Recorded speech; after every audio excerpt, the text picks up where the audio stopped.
Salut tout le monde, j'espère que vous allez bien les amis, on se retrouve pour une nouvelle vidéo et je pense que tout le monde est très heureux puisque c'est le retour de la Ligue des Champions ce soir à 21h au Bernabeu. Le Real retrouve le Borussia Dortmund, obligation de résultat pour le Real, battu à Lille lors de la précédente journée. Les Madrilènes ont évidemment besoin de prendre 3 points ce soir face au Borussia Dortmund qui lui a fait le plein depuis le début de saison à LDC et qui, je crois d'ailleurs aussi, est la meilleure attaque de Ligue des Champions. C'est aussi évidemment, les amis, le remake de la finale de l'édition précédente. C'était il y a à peu près 4-5 mois maintenant, cette finale entre le Real et le Borussia Dortmund avec donc une victoire 2-0 des Madrilènes, le but de Dani Carvajal et le but de Vinicius à l'époque, donc la 15e il y a quelques mois. Et ce soir, les deux équipes se retrouvent du côté du Bernabeu. On regarde les amis les unes des quotidiens madrilènes, le quotidien AS qui titre El Espíritu de Wembley. L'esprit de Wembley. Alors, on verra comment cette rencontre se déroulera ce soir, mais il est évident que c'est toujours particulier de retrouver un adversaire que tu as affronté, notamment pour une finale. On a quand même un gros affrontement ce soir, sans manquer de respect aux deux premiers adversaires du Real en Ligue des Champions, et pourtant Lille nous a battus. Le premier, c'était Stuttgart qui nous a posé beaucoup de problèmes, mais il semble quand même que ce soir, sur le papier, on franchisse encore une étape et un palier au niveau de l'adversité avec le Borussia Dortmund, donc qui se présente du côté de Wembley. Non, ça c'était lors de la finale du Bernabeu ce soir. Marca, la une de Marca avec une interview exclusive de Toni Kroos. Lo más difícil fue decirlo a mi hijo y a Ancelotti. Le plus difficile a été de l'annoncer à mon fils et à Carlo lorsque évidemment il avait pris la décision de mettre un terme à sa carrière. Il le dit, ça n'a pas été simple pour lui de l'annoncer et à son fils et à Carlo Ancelotti.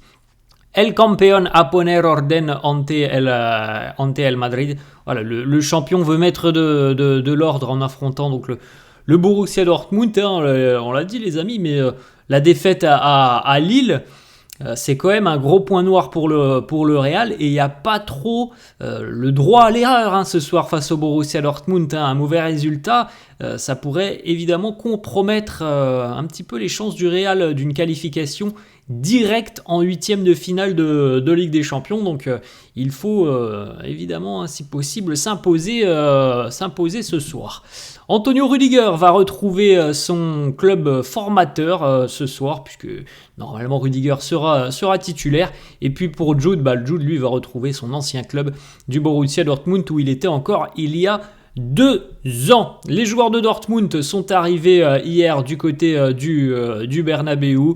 Ils ont tous été très impressionnés par le nouveau Bernabeu. Alors je ne sais pas si Dortmund était venu récemment. Je crois que ça fait quand même quelques années que Dortmund n'était pas venu au Bernabeu, me semble-t-il, en Ligue des Champions. Et donc voilà, les joueurs n'avaient peut-être pas eu, pour ceux qui étaient présents lors de la dernière visite des Allemands, ils n'avaient peut-être pas eu la possibilité de voir le Bernabeu complètement rénové, complètement terminé. Donc on a eu pas mal de photos hier des joueurs du Borussia impressionnés par le Bernabeu. On a une petite information aussi, d'ailleurs, les joueurs du Borussia ne se sont pas entraînés sur la pelouse du Bernabeu. C'était une consigne de leur entraîneur Nouri Sahin, de peur que l'on espionne sa tactique. Bon, Carlo Ancelotti en conférence de presse a annoncé que il n'y avait pas besoin d'espionner le Borussia Dortmund, que du côté du Real on savait déjà tout ce qu'il fallait savoir. On regarde quelques petites photos les amis de l'entraînement de la veille avec donc la nouvelle coupe de cheveux d'Hendrick. On en a parlé hier avec ses petites locks, c'est très, très sympa. Hendrick et Jude tous les deux, voilà, petite photo très à l'aise techniquement avec le petit contrôle porte-manteau pour Hendrick. Nouveau look aussi pour Fran Garcia, ça fait un petit peu sumo, la coupe de cheveux de Fran Garcia. Bon, ça lui va plutôt bien. Mbappé, Bellingham, la concentration, on sait que c'est un match très important quand même pour le Real ce soir. C'est pas une finale, mais comme on l'a dit, si tu perds encore des points, ça a été le cas face à Lille, si tu en perds encore ce soir, tu vas sérieusement quand même te compliquer la tâche en vue d'une qualification, hein, parce que il y aura encore des matchs bien plus compliqués par la suite, et il y aura aussi des matchs à l'extérieur qui seront pas vraiment pas des plus simples. Donc voilà, il y a quand même une certaine pression du résultat ce soir pour le Real.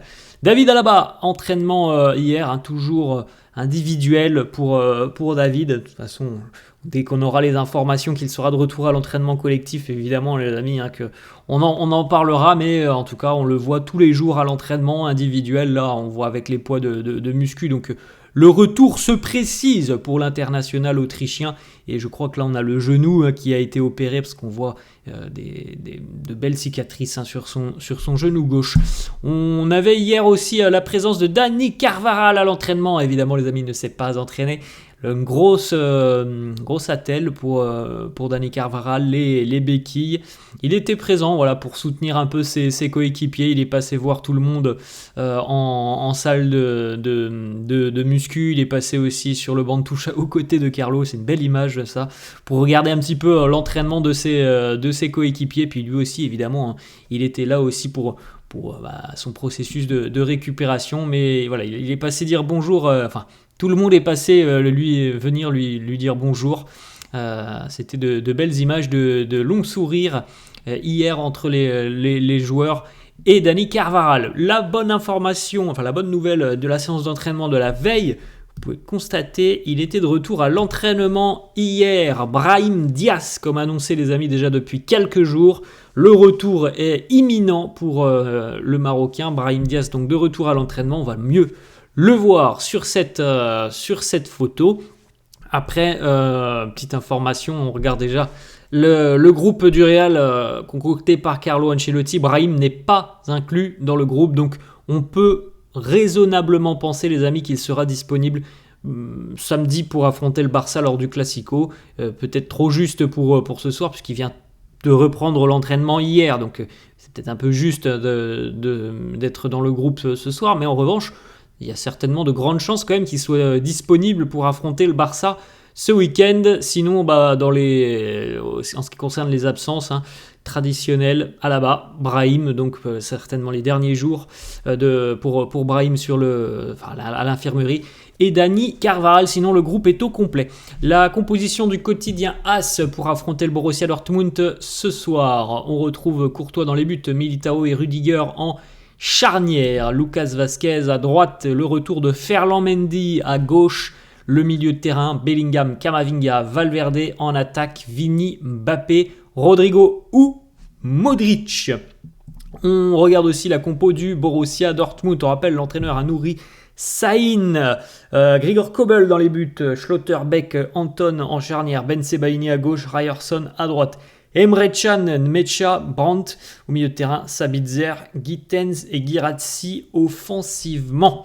On a quelques déclarations, les amis, avec Carlo, premièrement, qui nous parle de Jude Bellingham. Alors hier, il y a eu une information du quotidien Marca qui est sortie et qui annonçait que Jude était un peu frustré de sa situation au Real à l'heure actuelle. Et c'est les informations de Marca. Hein. Il était frustré à l'heure actuelle et que c'est en partie dû à l'arrivée de Kylian Mbappé, puisque ça l'embête un peu offensivement. Il a moins de liberté offensive et donc il est moins décisif. Il n'a toujours pas marqué depuis le début de saison, par exemple, Jude Bellingham. Et donc Marca nous sortait cette information, la frustration chez Jude Bellingham. Donc il y a eu une question d'un journaliste sur cette information qui était sortie. Réponse de Carlo. Il nous dit évidemment Jude aimerait marquer plus. Mais nous, en tout cas, on est satisfait de ce qu'il fait, de ce qu'il apporte. Il fait beaucoup de choses sur le terrain, pas uniquement marquer des buts. Sa contribution est totale et elle est beaucoup plus importante que juste un but. C'est un joueur très important pour nous. Franchement, les amis, oui, Jude ne marque pas depuis le début de saison et pourtant, à chaque match, on dit tous quasiment que Jude a été l'un des meilleurs madrilènes, comme quoi les statistiques ne font pas tout, évidemment, on a envie de le voir marquer, hein, ça y a pas de souci là-dessus, mais ça n'enlève rien au fait qu'il est fondamental dans cette équipe. C'est un élément hyper important de cette équipe, et même s'il ne marque pas, eh bien, il a un rendement sur le terrain qui est très très impressionnant. Il est véritablement partout sur le terrain et très impliqué offensivement et défensivement, et je pense que c'est très très important au-delà des buts, c'est très important. Autre déclat de Carlo Ancelotti qui nous parle de Bellingham, et il nous dit il va continuer à jouer sur la droite. Alors, ça ne veut pas dire qu'il sera ailier droit les amis, mais il sera quand même plutôt côté droit, c'est ce qu'il faut comprendre. Carlo nous dit parce que Mbappé préfère la gauche tout comme Vinicius, notre idée c'est que Rodrigo et Bellingham soient sur la droite. Donc là on peut quand même déceler une petite mise à jour de Carlo Ancelotti qui cherche la meilleure formule, la meilleure solution depuis le début de saison. Et là donc voilà, c'est une annonce quand même je trouve très importante où il nous le dit. Mbappé et Vini à gauche, bon ça on le sait tous, mais on va certainement utiliser beaucoup plus Bellingham et Rodrigo maintenant sur la droite. Une petite autre déclat de Carlo sur la défense que l'on a vu le week-end dernier, cette défense à 3 qui a un peu perturbé tout le monde. On aura une image d'ailleurs qui l'atteste dans quelques instants. La défense sera toujours une défense à 4. Voilà, déclaration de Carlo. Donc je pense qu'on n'est pas prêt de revoir le système utilisé ce week-end face au Celta. Carlo qui nous parle aussi des buts concédés, il nous dit on ne concède pas beaucoup de buts, mais notre adversaire en général a beaucoup d'occasions. Nous ne sommes pas assez solides en défense. C'est vrai, alors évidemment, heureusement qu'il y a aussi Thibaut Courtois, parce que malgré cette impression générale, on voit souvent les adversaires du Real avoir beaucoup d'occasions. Au final, le Real ne concède pas tant de buts que ça, mais c'est quand même problématique de concéder autant d'occasions à son adversaire. Plusieurs déclats de Thibaut Courtois, c'est assez rare de voir Thibaut en conférence de presse. Thibaut nous dit Carlo nous a dit qu'il fallait mieux défendre, que l'on manquait peut-être d'un niveau physique. Je pense surtout moi que l'attitude est très importante. Je sais que nos adversaires essayent de nous blesser, de nous faire mal.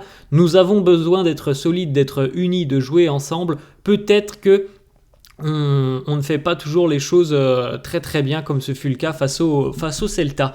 Thibaut qui nous dit nos performances, on a perdu des joueurs clés, il faut s'ajuster, ça demande un petit peu de temps. On se parle tous, on a envie évidemment de s'améliorer. On a beaucoup regardé et beaucoup analysé des séances vidéo de nos performances, on va mieux faire. Autre déclat, la concurrence avec Andriy Lunin, il nous dit notre relation est très bonne, j'essaye de l'aider, ça le motive aussi énormément à devenir un meilleur gardien, il travaille très dur à l'entraînement, j'essaye d'aider d'ailleurs tous les gardiens au club, je connais la situation pour Andriy, ce n'est pas simple, mais en tout cas de mon côté j'essaye de l'aider autant que possible. Une petite information du quotidien AS qui annonce une mauvaise nouvelle pour Arda Güler, puisque selon AS, ça va être très difficile pour Arda d'obtenir des minutes face à Dortmund et face au Barça. C'est quand même le genre de match évidemment que tout le monde veut jouer, donc j'espère qu'il aura un rôle à jouer ce soir ou face au Barça ce week-end. Alors franchement les amis, vu la tournure des événements depuis des semaines, des mois et des mois, il y a peu de chances qu'il soit titulaire, Arda, on va pas se mentir, mais en tout cas j'espère qu'il aura peut-être un petit peu de temps de jeu quand même, mais le quotidien AS n'a pas l'air très, très confiant sur le sujet, il se peut que ça soit une semaine blanche pour Arda, avec aucune minute. Alors on verra ce soir, voilà, la réponse ça sera le terrain, mais la tendance n'est quand même pas très bonne pour le Turc et c'est bien dommage. On enchaîne les amis avec une petite information. Alors hier le compte X, donc Twitter de la Juventus, a été hacké. Et le hacker a donc annoncé l'arrivée d'Arda Güler du côté de la Juventus avec cette photo. Voilà, c'était assez particulier. Alors évidemment, tout le monde a été un petit peu surpris et très rapidement, on a compris que le compte Twitter turinois avait été hacké. On termine là-dessus les amis, ça c'est quelques petites photos qui ont été prises lors de la rencontre entre le Celta et le Real, donc il y a 3 jours maintenant, où les joueurs ne comprennent absolument rien à la tactique de Carlo. Est-ce qu'il a voulu mettre en place cette défense à 3 ? Regardez les visages, les explications, que ce soit de Carlo qui a l'air énervé parce que les joueurs ils comprennent pas trop ce qu'il demande, et les visages des joueurs qui sont un peu circonspects, qui se demandent un petit peu ce que Carlo veut mettre en place, comme l'impression les amis qu'on est parti sur une tactique là face au Celta qui n'avait absolument pas été travaillé auparavant. D'ailleurs, hein, les 3 joueurs que l'on voit là sur l'image, je ne sais pas s'ils ont eu beaucoup de temps pour travailler cette tactique, hein. Notamment Kama et Tchouaméni qui étaient avec l'équipe de France et donc qui sont revenus assez tard. Je suis pas sûr qu'ils ont eu énormément de temps pour assimiler les consignes de Carlo et pour travailler cette défense à 3 ou à 5 comme vous voulez face au Celta. Donc voilà, il y avait quand même beaucoup de joueurs qui semblaient perdus par cette tactique. Bon, Carlo l'a dit, normalement on ne la reverra pas. Voilà les amis, la fin de cette vidéo, j'espère que ça vous a plu. N'hésitez pas comme d'hab à lâcher un petit pouce bleu. Merci à tous ceux qui le feront, n'hésitez pas non plus à vous abonner à la chaîne. Je vous souhaite une très bonne journée, je vous dis à la prochaine. Ciao.